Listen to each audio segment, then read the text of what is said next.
Du. Ada si Nun. Abang. Gimana aja Nun? Ini loh, aku lagi ada usaha nih, usaha bir peletok. Wah, udah punya usaha aja. Usaha modalnya dari mana tuh? Ini modalnya dari Umi, Bang. Abang tahu Umi nggak? Aduh, apa tuh Umi? Ya udah, biar kita sama-sama tahu lebih banyak, kita nonton podcast berikut ini yuk. Ayo.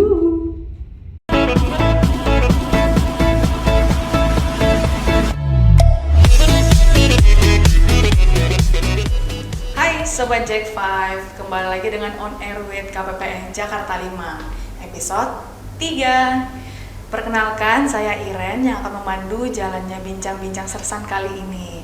Nah, topik yang kita angkat kali ini adalah topik yang luar biasa yang merupakan salah satu tugas dari KPPN Jakarta 5. Kita undang nih narsum yang benar-benar jauh nih, lintas seksi dengan ilmu yang sangat luar biasa, yang tidak lain dan tidak bukan adalah Ibu Fitri. Halo Ibu Fitri, apa kabar? Baik Mbak Iren, terima kasih. Semoga kita semua juga dalam keadaan sehat. Mbak Iren, bagaimana kabarnya? Puji Tuhan, baik. Sebelumnya kita sapa dulu yuk Bu, kerabat dan keluarga kita yang lagi nonton di rumah. Oke. Hai Hai, Sobat Sobat Jack Jack 5. Masih udah familiar dengan Ibu Fitri ya, karena sudah muncul di Episode kedua tentang Rektur. kali ini kita akan membahas mengenai pembiayaan UMI. Nah, apa sih hubungan pembiayaan UMI dengan KPPN Jakarta 5? Pembiayaan UMI ya. Tapi untuk sebelum saya bicara tentang pembiayaan UMI, saya mau tanya dulu nih Mbak Iren. Mbak Iren tahu nggak sih kepanjangannya UMI? Nggak tahu. Nah, UMI itu adalah ultra mikro. Sedangkan pembiayaan UMI adalah program pemerintah yang menyediakan fasilitas pembiayaan bagi para pelaku usaha ultramikro yang belum mendapatkan akses dari perbankan. Atau lebih gampangnya, pembiayaan UMI itu adalah pinjaman atau kredit UMI, gitu Mbak Iren. Pinjaman gitu ya Bu Ya, ya? pinjaman. Berarti seharusnya ada yang minjem dong. Iya, Nah, betul. untuk peminjamnya itu siapa saja yang boleh Bu? Oke Mbak Iren, jadi yang berhak menerima pembiayaan UMI adalah satu, pasti dia harus punya usaha ultramikro. Yang kedua, seluruh warga negara Indonesia. Nah, bagaimana tahunya kita dia warga negara Indonesia? Dia harus dibuktikan dengan kepemilikan nomor induk kependudukan elektronik. Nah, yang ketiga, dia belum menerima pembiayaan lain dari pemerintah yang tercatat dalam SIKP. Nah, sebelum Mbak Iren tanya lagi tentang SIKP, aku kasih bocorannya. SIKP itu adalah sebuah program atau sebuah aplikasi yang mencatat dan menata usahakan semua data-data debitur, dari data-data pribadi dan pinjamannya semuanya. Jadi kalau debitur itu sudah ada namanya di dalam SIKP, dia tidak akan mendapatkan lagi pinjaman UMI, gitu Mbak Iren. Oh gitu, berarti pinjaman dari pemerintah yang dibantu oleh pemerintah. Kalau setahu saya kan saya sering jalan nih Bu, Jalan kemana Mbak Iren? jalan-jalan aja. Oh, jalan-jalan aja.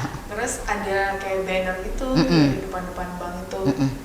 Itu kalau nggak salah kan bantuan dari pemerintah juga tuh, KUR. Oh, KUR ya. Apa bedanya dengan UMI Bu? Oh, Kenapa KUR tidak melalui KPPN? Kenapa UMI melalui KPPN? nah sebentar Mbak Iren. Kayaknya ada yang perlu diklarifikasi nih. Beda KUR dan UMI ya. Nah, kalau KUR itu adalah kredit usaha rakyat yang pembiayaannya itu disalurkan melalui perbankan. Sedangkan pembiayaan UMI itu adalah usaha ultramikro. Dia di bawah KUR yang pembiayaannya itu melalui lembaga keuangan bukan bank. Nah, lembaga keuangan bukan bank itu apa saja? Contohnya salah satunya adalah Pegadaian atau PNM. Gitu Mbak Iren. Berarti bukan disalurkan melalui KPPN, tapi disalurkan melalui LKBB, Lembaga Keuangan Bukan Bank, begitu ya Bu ya? Ya betul Mbak Iren. Untuk mekanisme penyalurannya itu seperti apa Bu? Oke Mbak Iren, penyaluran ya berarti ya mekanismenya ya. Untuk yang berjalan saat ini penyaluran pembiayaan UMI itu ada dua mekanisme ya. Satu, pola penyaluran langsung. Jadi penyalur yang lembaga keuangan bukan bank itu tadi dapat langsung menyalurkan pembiayaannya ke debitur. Nah, siapa saja yang di pola langsung ini? Yang di pola langsung ini contohnya adalah Pegadaian dan PNM. Nah, Pegadaian ini biasanya debiturnya itu individu perorangan. Nah, sedangkan kalau di PNM itu biasanya berkelompok dia penyalurannya. Nah, yang kedua itu adalah penyaluran tidak langsung. Penyaluran tidak langsung ini dilakukan oleh BAV, Bahan Arta Ventura. Dia penyalurannya itu tidak langsung. Jadi penyaluran pembiayaan umum itu dilakukan oleh BAV dulu. Nah, nanti BAV itu lewat koperasi-koperasi lagi atau namanya lembaga linkage. Nah, dari koperasi ini baru bisa menyalurkan ke debitur. Jadi ada 2 step gitu. Jadi makanya dia dibilang pola tidak langsung. Gitu Mbak Iren. Oh begitu. Jadi ada yang langsung, ada yang tidak langsung gitu dan ya. tidak langsung. Oke. Tujuan dari pembiayaan UMI ini sendiri apa ya, Bu? Oke, jadi tujuan UMI itu yang utama itu adalah satu, menyediakan pembiayaan yang mudah dan cepat. Yang kedua itu menambah jumlah wirausahawan yang mendapat fasilitas dari pemerintah. Dan yang ketiga itu menjadi jembatan bagi para pelaku usaha ultramikro untuk naik kelas. Nah, kalau dia udah naik kelas, pasti dia akan bisa mengakses pembiayaan dari perbankan. Gitu, Mbak. Baik. Tadi yang pertama apa, Bu? Cepat. Yang pertama itu menyediakan pembiayaan yang mudah dan cepat. Mudah dan cepat. Paham. Saya ngerti nih maksudnya ke arah mana nih. Apa Masih sih? ke rentenir ya? Iya, betul. Kenapa dia harus mudah dan cepat? Karena kita seperti berlari kejar-kejaran sama rentenir. Jadi kalau misalnya pelaku usaha ultramikro itu kan butuh dananya biasanya nggak besar-besar, nggak butuh ribet-ribet juga. Lawannya itu kita rentenir. Kalau rentenir kan pinjam cepat tuh. Iya. Kita minta sekarang, dia langsung ada sekarang. Gitu. Nah, UMI juga pemerintah menangkap peluang itu agar para pelaku usaha ultramikro ini lewat UMI aja. Dia mudah juga, cepat, tidak ada agunan, bunganya juga kecil. Itu Mbak Iren. Saya dari tadi ada yang penasaran nih, Bu. Kalau pinjaman biasanya kan kita mesti tahu nih plafonnya berapa. Kalau pembiayaan UMI ini plafonnya berapa, Bu? Plafon ya berarti batas tertinggi pinjaman ya Mbak Iren ya. Nah, kalau batas tertinggi atau plafon dari pembiayaan UMI itu sudah naik nih tahun ini, bukan tahun ini sih, maksudnya dengan peraturan terbaru. Nah, peraturan terbarunya itu PMK 193 tahun 2020. Nah, di situ plafon pembiayaan UMI itu naik dari awalnya 10 juta menjadi 20 juta. Nah, dengan kenaikan plafon ini diharapkan banyak pelaku usaha ultramikro memanfaatkan pinjaman ini karena plafonnya kan sudah naik juga ya, jadi pinjamannya bisa dapat lebih besar sehingga diharapkan bisa menjadi tambahan modal bagi para pelaku usaha mikro ini. Iya. Terus tadi Ibu ada mengatakan naik kelas. Saya penasaran. Selama ini kan saya taunya naik kelas itu buat anak sekolahan doang. Betul. Ternyata dari pembiayaan bisa ada naik kelas juga ya, Bu? Iya. Jadi naik kelas ini sekarang artinya banyak ya, luas ya. Bisa naik kelas sekolah, bisa naik kelas UMI. Nah, kalau di UMI ini naik kelas ini sebetulnya kalau pada intinya konsep pembiayaan UMI itu bukan konsep ya. Pembiayaan UMI itu sebetulnya intinya bukan hanya pembiayaan. Di situ contohnya di situ ada pendampingan dari para LKPB itu. Pendampingannya apa aja? Pendampingannya ya dari cara meningkatkan kualitas produk, cara memasarkan, sehingga para pelaku usaha ultramikro itu mendapat ilmu baru.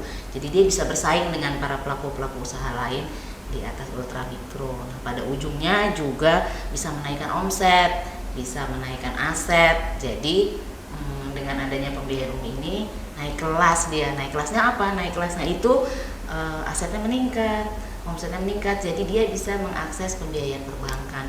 Itu tujuan utamanya pembiayaan UMI sebetulnya. Oh, jadi nggak hanya dipinjemin. Nah, iya betul. Tapi dibangun juga.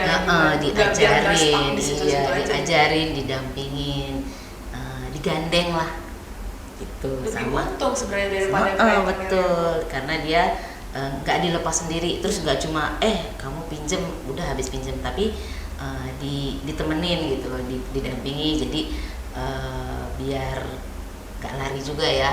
Selain nggak lari, dia juga dapat ilmu bagus lah dari para LKBB gitu Mbak.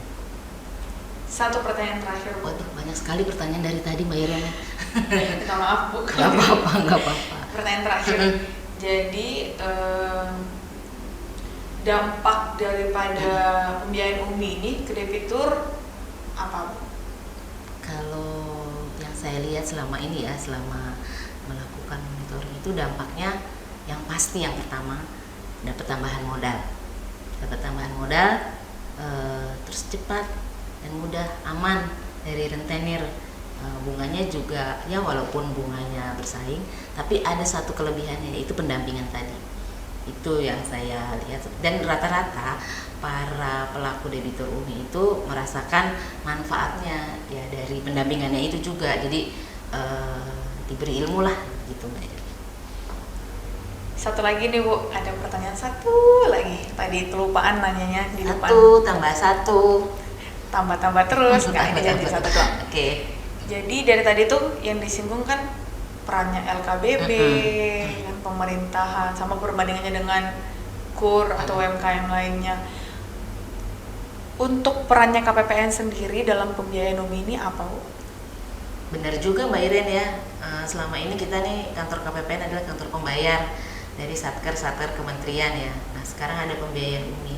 Peran KPPN di sini adalah melakukan monitoring dan evaluasi atas pembiayaan ultramikro berdasarkan peraturan Direktur Jenderal Pemeliharaan nomor 6 tahun 2022. Di situ KPPN diamanatkan untuk melakukan monitoring ketepatan data dan survei keekonomian debitur. Nah, monitoring ketepatan data itu apa? Monitoring ketepatan data adalah kita melakukan monitoring atau ketepatan data antara data yang ada di SKP dengan data yang ada di penyalur. Kita cross check itu namanya, NIK-nya, akadnya, nilainya, dan agunannya. Nah, kalau survei keekonomian debitur ini kita melakukan survei dari salah satu debitur yang ada di SKP. Jadi survei ini untuk mengetahui dampak dari atau manfaat dari pembiayaan ini. Jadi kita survei di awal nih, misalnya kita survei dia di semester 1 tahun 2021. Nah, nanti di semester 1 tahun 2022 kita lakukan survei lagi untuk melihat hasil dari pembiayaan ini. Apakah usahanya meningkat, labanya meningkat, tabungannya meningkat begitu. Jadi di situ peran KPPN. Jadi dari hasil survei ini kita juga dapat memberikan bantuan kebijakan bagi pemerintah terkait kebijakan pelaksanaan pembiayaan UMI ini. Begitu Mbak Ira. Oke, berarti dari sini kelihatan kan KPPN sebagai perwakilan pemerintah. Betul. Ya, Bu ya. Jadi nggak dilepas aja tuh pembiayaan UMI-nya, UMI-nya. Jadi mau tahu langsung dari si debiturnya bagaimana, apa mungkin memang dia dapat pendampingan atau tidak. Kemungkinan juga yang peningkatan plafon dari 10 juta ke 20 juta mungkin saran dari debitur juga kan ya. Nah, itu makanya kita sampaikan juga menjadi kebijakan baru gitu. Iya. Dan juga terutama ketepatan data. Kadang-kadang NIK itu suka salah. Jadi terus nama, ejaan itu kan kadang-kadang berarti kita cross check. Nah, nanti di situ bisa kita hubungi penyalurnya. Kalau ini ada kesalahan gitu kayak. Baik. Seru nih. Wow. Udah sekian lama kita ngobrol ya, Bu ya. Tentang UMI ini ya. Tentang UMI. Banyak ilmu yang saya dapat. Selama ini saya mikirnya KPPN cuma untuk pencairan. Iya, pencairan karena dana ya. Sendiri perbendaraan. Tapi ternyata ada membantu yang langsung ke masyarakat. Ini pekerjaannya sangat seru nih. Iya.